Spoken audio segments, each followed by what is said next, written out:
Moikka kaikille! Täällä ollaan valmistautumassa huomisiin vuokattihiihtoja. Täällä ollaan Juhanin kanssa. Terve Juhan! Terve!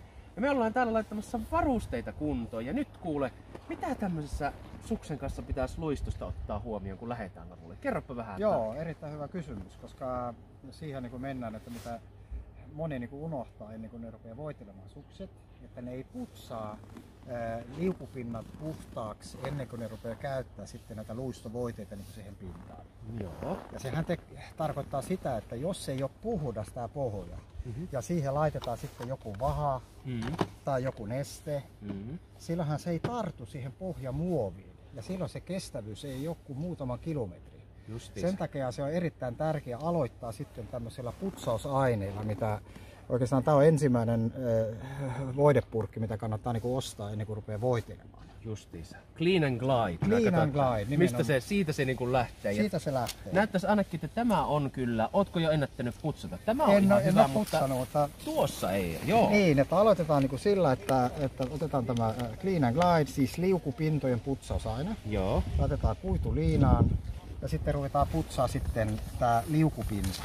No joo, näkkihän tässä nyt ero ihan. Ja nyt jos tämä on likainen, joo. No ei se nyt niin likainen on, mutta jos se on niin kuin monilla suksilla on, että se on ihan niin tosi likainen niin kuin tämä rätti, kun se on putsattu. Sen jälkeen annetaan kuivua muutama minuutti, kaksi. Ja siis se kuivuu yllättävän nopeasti. Sen jälkeen sitten harjataan kovalla nailoharjalla. Joo. Ja harjataan auki sitten se kuvio, mikä on oikeastaan joka suksiparissa on tämmöinen niin kuvio tässä niin pohjassa. Joo, sielläpä näkyy. Joo, kunnolla harjausta ja muuta. Ja sitten pois sitten niin se pöly, mikä niin siellä. Nyt tavallaan niin se on valmis se suksi hevoite. Justiinsa. No huomiseksi on luvassa ilmeisesti vähän semmoista niin pilvistä keliä, mutta muuten ei ole hirmu pakkasta. Niin miten keli vaikuttaa suksen valmisteluun? Joo, onneksi on huomiseen niin tulossa myöskin erittäin hyvä keli. Se tulee olemaan noin 4-6 astetta pakkasta silloin niin aamulla. Mahdollisesti menee päivällä siihen -2, mutta lumi on kuitenkin kylmä ja tulee olemaan liukas keli niin huomenna. Se on niin erittäin niin hyvä. Ja onko tuo niin semmoinen optimaalinen keli, 4-6 astetta pakkasta? On, erittäin niin sattuu niin tänä vuonna nyt niin tähän vuokattihiihtoon, just tämmöinen loistava keli. Viime vuonnahan oli pakkaskeli ja silloin niin suksi ei oikein luista, että se on niin hyvä asia. Se on tilattu tänne valmiiksi meille. Niin. Okei. Eli Juha, meillähän löytyy setappeja sitten luisto- ja pidon puolesta kilpa- ja aktiivihiihtely ja kuntohiihtely. Mitä eroa näillä niillä? Joo, no se on just näin, että ensinnäkin ne on vähän kalliimpia nämä tuotteet, mitä niinku aktiivikuntohiihtijät ja kilpahiihtijät käyttää, mutta sen kautta myöskin on sitten kun mennään vähän kovemmalla vauhdilla, on myöskin liukkaammat ja niin poispäin. Justiinsa. Ja sitten taas se kuntohiihtijan voide on sitten taas erittäin toimiva sekin, jos ajattelee se vauhti, mitä niin kuin niillä on. Aivan. Että silloin mennään totta kai vahalla niin kuin siihen alle ja sitten näitä nestemäisiä luistoja on siis ihan loistavaa niin kuin niille, koska nämähän käytetään myöskin osittain niin kuin kilpahiihtijällä niin kuin tietyllä kelialueella. No justiinsa. Pitäisikö meidän katsoa ensimmäisenä nimenomaan se luisto? Joo. Kummasta on helpompi aloittaa? Siitä kovemmasta sarjasta vai helpommasta? No otetaan vaikka nyt se kilpahiihto. Otetaan se kilpahiihto. Yes. Että silloin aloitetaan sitten niin kuin kovalla vahalla. Että se on oikeastaan niin kuin aina kun mennään kisahiihtiällä, silloin aloitetaan keli kuin keli. Aloitetaan kovalla vahalla. Okay. Ja koska että saadaan kestävyys ja myöskin, että saadaan sitten laitettu ne vähän pehmeämmät voitet siihen pintaan. Just. Ja silloin on vauhdilla yksi tämmöinen erittäin toimiva appi Polar niin kuin nimellä, mikä on hyvä laittaa niin kuin siihen pohjaan. Okay. Ja sehän totta kai sitten se vaha, sehän sulatetaan siis siihen pintaan voiteluraudalla. Siihen niin kuin pintaan. Joo. Ja nyt kun puhutaan kovasta vahasta, silloin se on oikeastaan erittäin tärkeää, että siklataan jo puoli lämpimänä niin kuin tämä vaha, koska se on sen verran kova. Eli tämä kannattaa muistaa. Joo, juuri niin kuin näin. Ja sen jälkeen kun se on siklattu, harjataan sitten niin kuin erittäin kovalla nailoharjalla. Voimaa saa käyttää. Saa käyttää.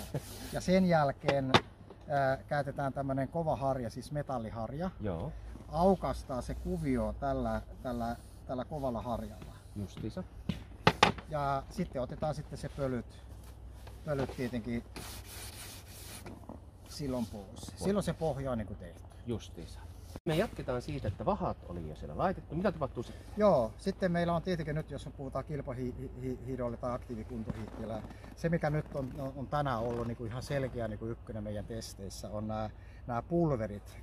Kylmä, siis koulipulveri ja pläkkipulveri, noin puolet niin kuin sekoitettu. Just. Ja ne laitetaan niin kuin siihen pohjaan noin 50-50, suurin piirtein. Niin kuin, ja sen jälkeen sitten niin kuin lämmitetään raudalla samalla tavalla kuin äsken niin kuin ne vahat, siklataan ja sitten harjataan niin kuin samalla tavalla, että kovalla nailoharjalla ja sitten aukastaan niin kuin se kuvio ja sitten se on niin kuin, tavallaan niin kuin se on niin kuin valmis. Just näin.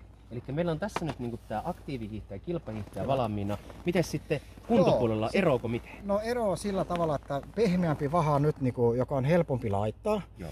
Että sulatetaan siihen pohjaan tämä vaha, annetaan jäähtyä kunnolla noin 10 minuuttia, siklataan kaikki pois ja sitten tehdään se harjaus samalla tavalla kuin äsken. Just näin. Mutta se mikä on tärkein, että nyt kun laitetaan tämä tavallaan race gold niin kuin neste, miten se laitetaan siihen pintaan, se on minusta niin kuin tärkeää. Okay. Että ravistellaan kunnolla ja sitten töpötetään tällä tavalla siihen suksen pohjaan ja sitten levitetään se aine tasaisesti niin kuin siihen pintaan. No niin just. Ja nyt annetaan vaan kuivua täydellisesti tämä ja mieluummin niin, että se on yön yli tai ainakin muutaman tunnin, että se täydellisesti kuivuu. Sen jälkeen sitten vaan nailoharjaus ja se on niin kuin valmis se luisto. No aivan mahtavaa. Ammattilaisen tekeminen on niin sujuvaa.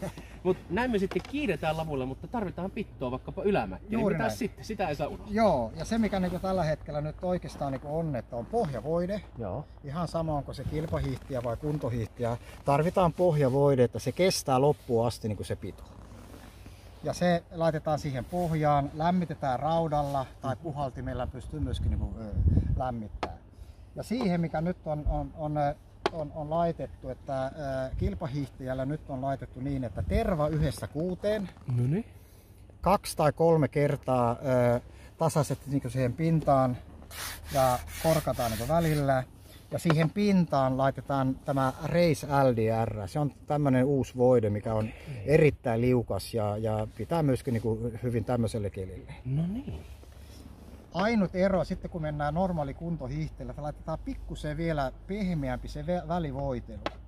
Että tämän terva 1-6 tilalle laitetaan tämä 0-4 tervaa. Ahaa, joo. Saadaan vähän joustavampi se pito ja saadaan pitämään sitten niin kuin parempi niin kuin se suusi. Okay. Koska kuntohiihtillä kuitenkin on tärkeä se pito, ei välttämättä niin kuin se luisto. No nimenomaan.